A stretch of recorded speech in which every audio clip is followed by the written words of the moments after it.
Nós temos ouvido que tudo que é novo deve chamar atenção. Você quer chamar atenção para o seu produto, você bote lá um nome novo, nova embalagem, nova fórmula. Porque na modernidade, no período que nós estamos vivendo, tudo que é novo tende a ser bom, pelo menos naquilo que as pessoas pensam. Então, se é uma pedagogia nova, se é nova, é boa. Porque coisa velha, antiquada, coisa ultrapassada, né? A gente pensa sempre assim, eu quero um carro novo, um carro moderno, e está certo. Existem áreas da nossa vida que, de fato, o que é novo é muito bom. Mas não é o fato de uma coisa ser nova que necessariamente faz dela uma coisa boa. Assim é, por exemplo, no modo de ensino, na pedagogia. Veja quais são as escolas da nova pedagogia. E quais são os resultados? Porque não consigo perceber outra forma de avaliar uma pedagogia senão pelos seus próprios resultados. O que foi que fizeram com os alunos da nossa nação, as crianças que hoje são adultos ou jovens? Qual é a produção literária que nós temos hoje? Qual é o nível profissional que eles atingiram? Qual é a capacidade intelectual que nossos jovens têm, comparada à dos nossos antepassados? De 100, 200, 300, 500 anos, que não tinham as novas pedagogias, que eram antiquados, ultrapassados. Como é que é isso? Me lembro nas aulas que nós tínhamos no ano passado, sobre pedagogia, educação cristã e tudo. E eu trouxe para os irmãos aqui, como introdução de uma das aulas, a manchete, né, da Prefeitura de Campina, todos os jornais disseram isso. Prefeitura de Campina Grande compra não sei quantos mil tablets para disponibilizar para os alunos com vistas à melhoria do ensino.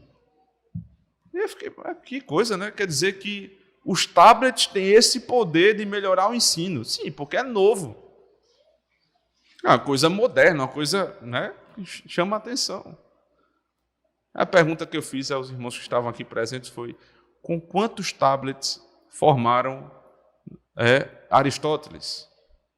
Quantos tablets deram a João Calvino, Martinho Lutero, John Knox? Quantos? Agostinho. Ultrapassados, antigos. Pois bem, irmãos, é assim que tentam ensinar a lei de Deus. A pedagogia nova. Aí você diz assim, não se faz imagem de Deus, nem da primeira, nem da segunda, nem da terceira pessoa da Trindade. Aí os evangélicos, nossos irmãos queridos, eles nos apresentam revista de escola dominical com a figura de Cristo. E quando a gente vai apontar o erro do segundo mandamento, eles dizem, mas não é, veja só, é a figura de Deus. E aqui nós estamos aqui representando Jesus como homem, então não é pecado.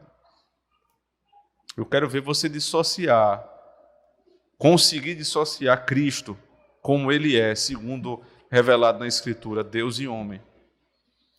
Porque se você representa Cristo só em figura humana, você está separando o que Deus uniu de uma forma tal que é inseparável. As duas naturezas de Cristo, por definição, não podem ser separadas. Logo, quem representa Cristo somente na natureza humana está dividindo aquilo que Deus uniu. Ele é Deus. Como Deus, ele é Espírito. Sendo Espírito, não pode ser representado. Aí o catecismo diz, mas se for... nenhuma imagem pode ser feita. Aí o catecismo diz, não, pode ser feita imagem. Imagem das criaturas, você pode sem problema nenhum. A título de museu, de exposição, você não tem dificuldade nenhuma de ir para uma exposição de obras de arte. desde que não existam imagens ali que firam a palavra de Deus. Por exemplo, usando uma criatura ou imagem de Deus para adoração.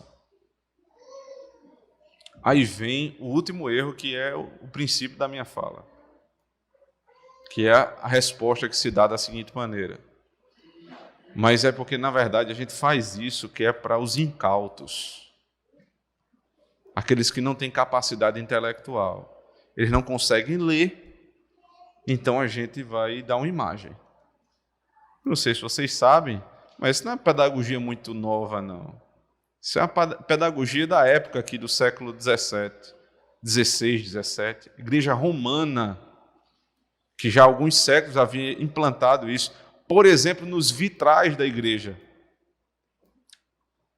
Já perceberam isso? Eu espero que vocês tenham percebido, lembrando do passado, que não tenham ido mais, que igrejas romanas, elas têm vitrais, e muitos dos vitrais contam uma história, a história da crucificação, a Via Crucis.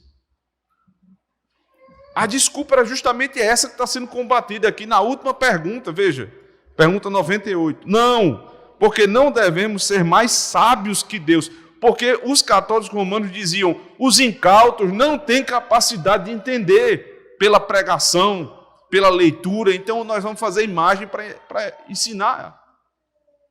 Veja, nova pedagogia, uma coisa nova que surgiu.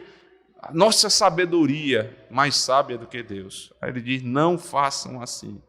Por quê?